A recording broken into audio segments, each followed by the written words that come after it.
Hello, everyone, and welcome to the Ogden City Council meeting of February 9th, 2016. Please note that all council members are present.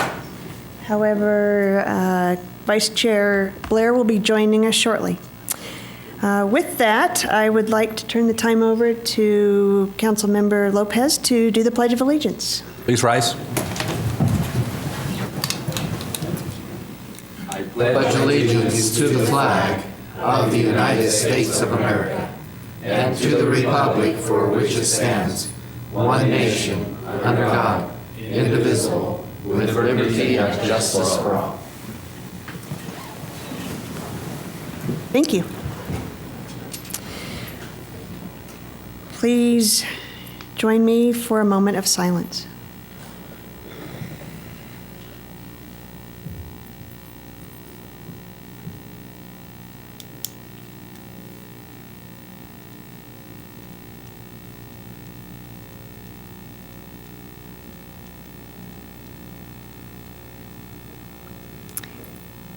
Thank you.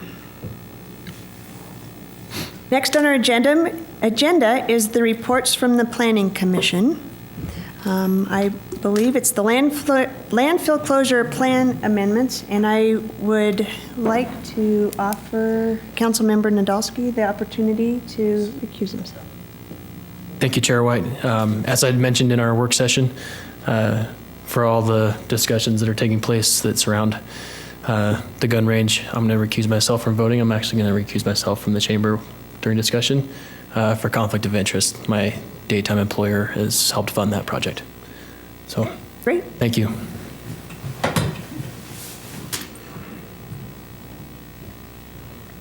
Madam Chair, members of the council, so you have before you tonight a recommendation from the Planning Commission regarding amending the landfill closure plan. I just want to give a brief explanation of what the closure plan is. So when the landfill was closed in 1996, Ogden City had taken the position that the impact of the landfill for the 30-some-odd years it was in operation had an adverse impact to West Ogden community. And that in addition to just closing the landfill to meet federal regulations, they also should be talking about how to reclaim that site so it can be an asset to the community. So at that point in those discussions, those happened in 1993, and there was a 3-year period of working on that before the landfill was actually closed. A closure plan was developed. The county had hired a consultant to do that, and the city then reviewed that reuse plan the consultant developed, and in 1994 had approved that reuse plan. As part of that reuse plan, which is this illustrative map showing the use of the landfill as trails, horseback riding was included as an option, some development of recreational facilities in the area that was not the cap area. To solidify that, the city and the county entered into an agreement, an interlocal agreement in 1997. So that then authorized the county to move forward with their closure plan. It called out that this really is a county responsibility because it is the county land. But the city was reviewing it because of the concerns of West Ogden and making sure that what happened with that closure would become an asset to that neighborhood. Mark, can I ask a question that's related to your last slide a little bit? When the landfill was in operation, was the city receiving host fees in as much as was in the city boundary, or do you know? I don't recall at that point they were. I know in the discussion of the transfer station and everything at the closure, those were issues, but I don't know that prior to that. I think, and I could be correct on this, in the discussion that took place is because the city participated in paying the fees for that. It was the city's stance that we have contributed for 30 years. Here's your responsibility to the community to now make that correct. I just didn't know if that was typically what happened or whether. I know those fees were a real hot discussion in 96, 97, 98, but I don't know that they really were in place when the landfill is in operation. Okay, thank you. The other thing that the interlocal agreement did was it talked about that there would be a review process for any revisions that were going to take place in this closure plan that would come to the city for review and approval as part of a normal process. And this development or interlocal agreement was to last for 20 years, which means it expires next year. Since that time, things have happened. The county took over Fort Bonaventura as the state was going to phase out that part of their as a state park, and so the county took that over. And many of the amenities they had talked about in that closure plan were actually kind of shifted down into Fort Bonaventura because now there was a restroom, now there was some other activity areas. And so that had taken place all the time. In 2004, they did the methane collection system to produce energy from the byproducts of the decomposition of the items underneath the land in the landfill. And so they've been working on those things throughout the years, keeping monitoring of the environment, of runoff, of air quality, all those type of things that went with it as far as their federal requirements. They've also gone ahead and installed trails along that capped area and also along the Weber River and making connections. The bridge that had been the old ZCMI bridge became a connection from the river trail to Fort Bonaventura. They reseeded the cap. They continue monitoring. They've done the renewable energy, the wildlife bird habitat of what we call Kingfisher. I want birdsong, but it's not birdsong, Kingfisher, wetland area. Those things have all taken place since that closure plan of the 90s. So we come to today where in the West Ogden Community Plan, some issues came up regarding the gun range. Items were put into the West Ogden Community Plan that allowed consideration of the gun range. We developed an ordinance that also would allow that to be considered. But that needed then an amendment of the closure plan since those items were never discussed in that closure plan at that time. So that's kind of what brings us here with this action tonight is amending that interlocal agreement, amending that map, and redoing the uses now that could be considered as uses allowed as part of the closure. And so that's why you're looking at this item tonight is this revision of the interlocal agreement. So the Planning Commission reviewed this in 2015 in February. They made recommendations, and those recommendations were that to meet the intent of the West Ogden Community Plan, to make that a more inviting space for the public, remove the barbed wire that was along the perimeter of the fence line and the no trespassing sign, since this was public, intended for walking and those type of things. To open up the parking lot so it could be used during the daylight time at the end of A Avenue. And they even talked about then a possible parking lot at E Avenue because the neighborhood really kind of filtered in through that way. And there were people cutting holes through the fence trying to get access to the trails. And so why not create a trailhead at that location? Also that as the trails would be relocated in some areas because of the potential gun range, to modify those trail locations and have that reviewed by the Ogden Trails Network to have them agree to where that is. Change the name from the landfill, which again doesn't give a good connotation to the West Ogden community, to the Observatory Park.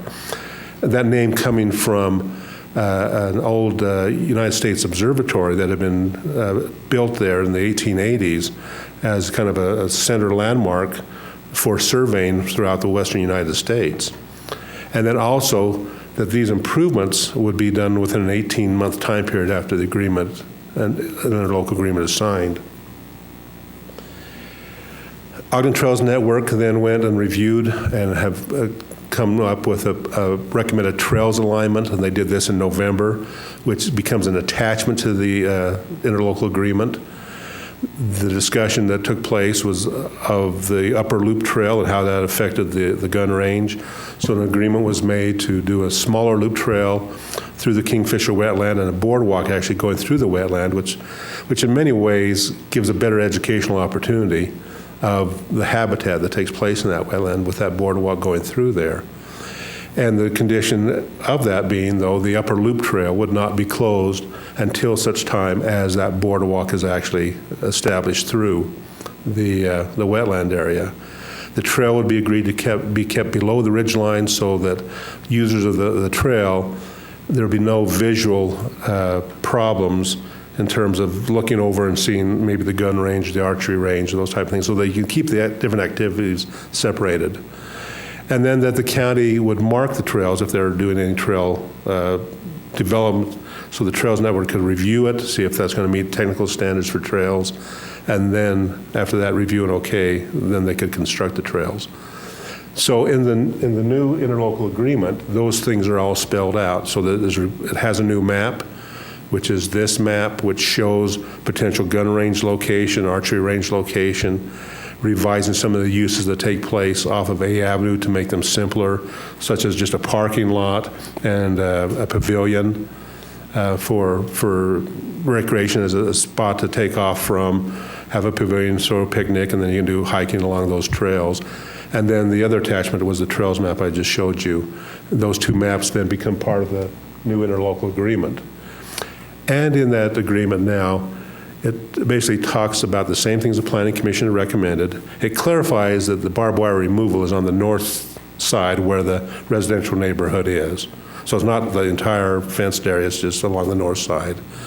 It says that the revised trail alignments will match the attached trail map. Additional trails can be added, but they cannot eliminate the minimum trails that this map shows. And that they would have two paved trailheads, one at A Avenue, one at E Avenue. The A Avenue would have a shelter, and the existing tipping station that was there would be removed. And trailhead signage with rules of the park would be established and renamed Observatory Park. Now, all these items are those responsibilities of the county. So since this is the county land, this is the county closure plan. This spells out, again, those things the original interlocal agreement was intended to do, how to reuse this facility, being that it is a county piece of property, and what the expectations are.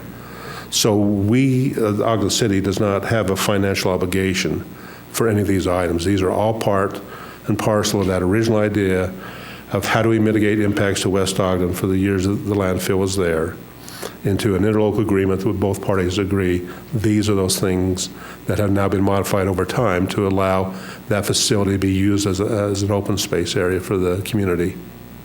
But we have an expectation from the city that the county will abide by these. That's what we're signing. That's what both parties will be signing, that they understand these are their responsibilities, these are things that help make this park work, and that's... If they don't? That's the terms of the agreement. This is what you need to do. So those are things you'd have to revisit at that point. Now, what's next is once the closure plan is the amended closure plan and local agreement is agreed upon, then they can go ahead, the county can go ahead and submit site plans to get approval for construction of those items, whether it be the archery range, the pavilion. Now, the gun range is a conditional use, so they would have to apply for a conditional use permit and be reviewed by the Planning Commission according to the ordinance which the city has already passed. And so that would become the standard of the gun range review. And so those would be the next steps to implementing other aspects of the plan, other than the items that were called out to be done within the 18-month time period. And that is what the amended interlocal agreement is about. And it is a 50-year time frame rather than the 20-year of the past interlocal agreement. So these improvements, if they want to make any in the future outside the gun range, that doesn't necessarily have to go to the Planning Commission? No, because now by this revised interlocal agreement, we've already identified these are things that are consistent. So those are things they would just submit and get the permit for and do. Would they let us know some of the changes then as a council, or? We could identify that when we see things come in, because I'd still have to go through an approval process, but it would not be a Planning Commission approval process. It's just a site review of consistency to what they have, what has been approved. Thank you. On page 8 of your slide presentation, it shows the Observatory Park Trail system. shows the red line that where the trail was to be removed. And on the south end of that is where it joins with the blue line going east-west that meets up with that boardwalk. Is there a reason that little blue line is not also being removed, that part of the trail?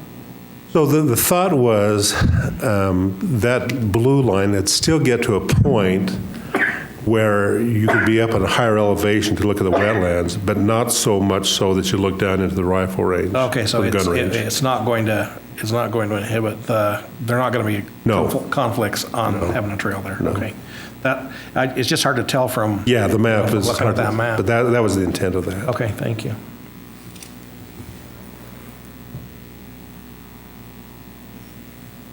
And this is consistent with the West Ogden Community Plan. It is. It's currently being proposed. It is.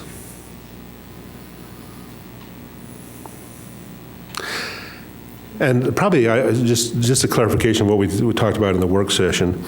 So the boardwalk is actually a county-sponsored ramp application. We have been helping create the language and what would take place, but it is a county application. So I just want to clarify that because I misspoke in the work session. And the conditional use agreement will come back through the council for approval The after conditional that? use permit is only a planning commission item. They'll take the final action on that.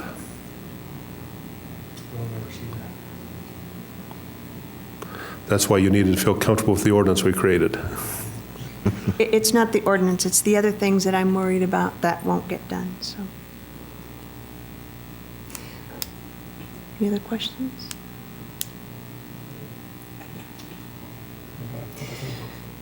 Thanks.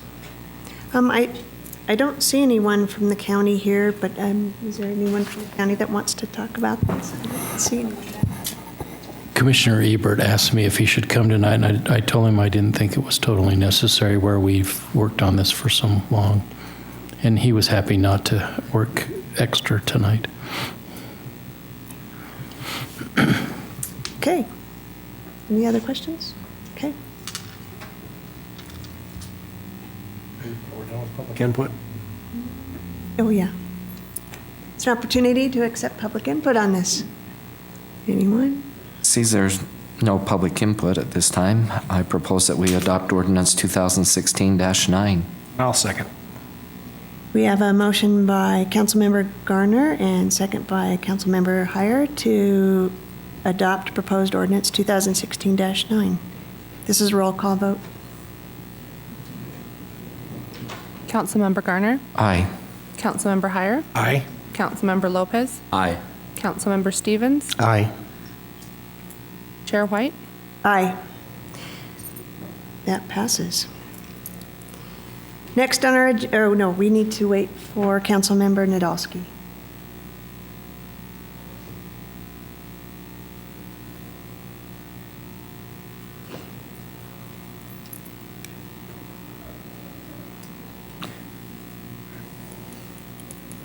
Up. I know. Oh, Councilman, Vice Chair Blair is here also. Is he here? Yeah, go ahead.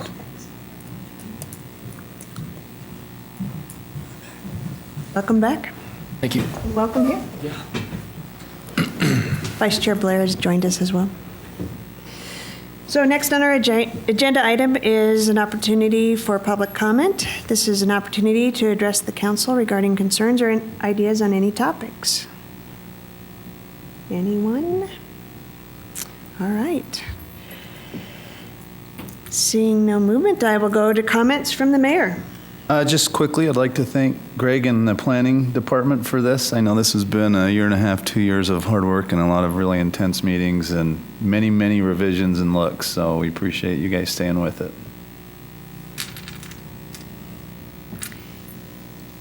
Any comments from council members?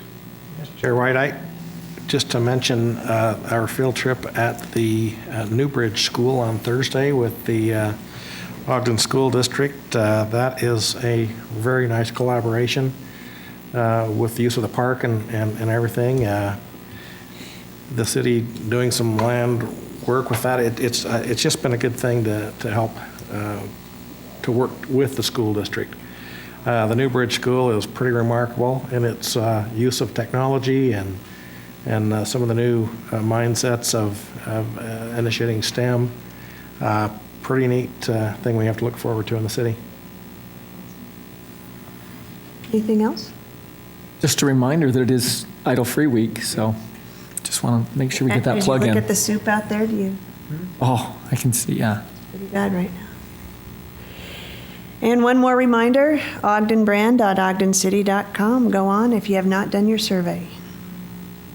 Longer before the survey closes? February 19th. And how many participants have we had so far? Could you please talk into the microphone? I'll come to the microphone. I'll follow the rules. Thank you. I know you wanted public input. That's why Yes. you were calling out to I me. So we currently have almost 1,500 participants. We've only had 4 in Spanish, so we want to increase that number. But it's pretty substantial. We're hoping to beat their record. I think it's 2,200. We'll easily get there. So. Thank you. Anything else? Next on our agenda is consideration of adjourning into a closed executive session. Chair White, I'd make a motion that we move into a closed executive session. Second. We have a motion, by Councilmember Heyer and second by, thank you, Councilmember Lopez to move into our closed executive session. This is a roll call vote. Councilmember Heyer? Aye. Councilmember Lopez? Aye. Councilmember Nadolski? Aye. Councilmember Stevens? Aye. Councilmember Garner? Aye. Vice Chair Blair? Aye. Chair White? Aye. We will adjourn from that meeting.